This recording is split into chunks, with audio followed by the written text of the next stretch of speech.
Friends, ఇప్పుడే అందిన వార్త. తెలుగు రాష్ట్రాల్లో కేంద్ర మంత్రులు ఖరారు. మోదీ ఛాయిస్ లిస్ట్ లో వీళ్ళే అంటూ వార్తలు అయితే వినిపిస్తున్నాయండి. ఆ విషయాలు చెప్పడానికి వీడియో చేయడం జరుగుతుంది. చాలా మంది వీడియో వస్తున్నారు కానీ సబ్స్క్రైబ్ మర్చిపోతున్నారండి. దయచేసి ఛానల్ సబ్స్క్రైబ్ చేసుకొని బెల్ ఐకాన్ ఆల్ పైన ట్యాప్ చేయండి. ఇటువంటి ఇంపార్టెంట్ ఇన్ఫర్మేషన్ మిస్ అవ్వకుండా మీ ఫోన్ నోటిఫికేషన్ రూపంలో వస్తుందండి. చాలా మంది చూస్తున్నారు కానీ లైక్ చేయడం లేదని దయచేసి లైక్ చేయండి. ఇన్ఫర్మేషన్ అందరూ రీచ్ చేసిన వారు అవుతాం. మనం కేంద్రంలో మోడీ మూడోసారి ప్రభుత్వం ఏర్పాటు చేయనున్నారు. ఈ నెల 8న మోదీ ప్రధానిగా ప్రమాణ స్వీకారం అయితే చేయనున్నారు. ప్రస్తుతం జరుగుతున్న ఈ ఎన్డీఏ సమావేశంలో కొత్త ప్రభుత్వం ఏర్పాటుపైన మోదీ చర్చించనున్నారు. అయితే తెలుగు రాష్ట్రాల నుంచి ఎవరైనా కేంద్ర మంత్రులు ఛాన్స్ దక్కేతుందని ఆసక్తికరంగా మారుతుంది.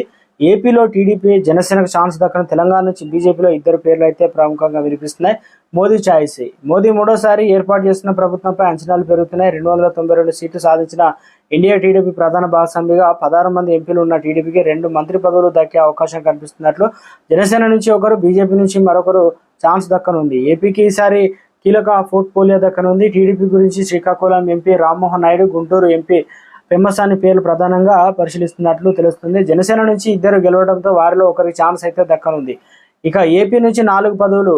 ఏపీలో బీజేపీ నుంచి పురంధేశ్వరి కేంద్ర మంత్రిగా ఛాన్స్ కనిపిస్తుంది. ఇక తెలంగాణ నుంచి బీజేపీ 8 స్థానాలు గెలిచింది. ఇప్పుడు కేంద్ర కేబినెట్లో తెలంగాణ నుంచి తిరిగి కిషన్ రెడ్డికి అవకాశం ఖాయమైందని సమాచారం. రెండో మంత్రి పదవి కోసం పోటీ లేకుంది. ఒకటి రెడ్డి సామాజిక వర్గానికి ఇవ్వడంతో 2 సీట్లు బీసీ వర్గానికి ఇస్తారని అంచనా వేస్తున్నారు. దీంతో బండి సంజయ్, ఈటెల రాజేందర్, ధర్మపుర పేర్లు ప్రచారంలో ఉన్నాయి. డీకే అరుణ, రఘునంద విశ్వేశ్వర రెడ్డి సైతం, డాక్టర్లు లక్ష్మణ్ సైతం రేసులు అయితే ఉన్నారు. తెలంగాణ నుంచి ఛాన్స్ ఎవరికి?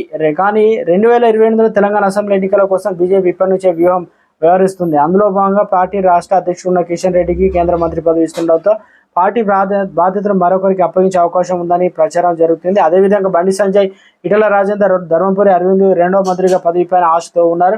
వీరిలో ఒకరికి కేంద్ర పదవి, మరొకరికి రాష్ట్ర అధ్యక్ష బాధ్యత మరొకరు అప్పగిస్తారని అంచనా వేస్తున్నారు. మంత్రివర్గంలో స్థానం, పార్టీ పదవులపై మోదీ నిర్ణయం ఏంటనేది ఆసక్తికరంగా మారుతుంది.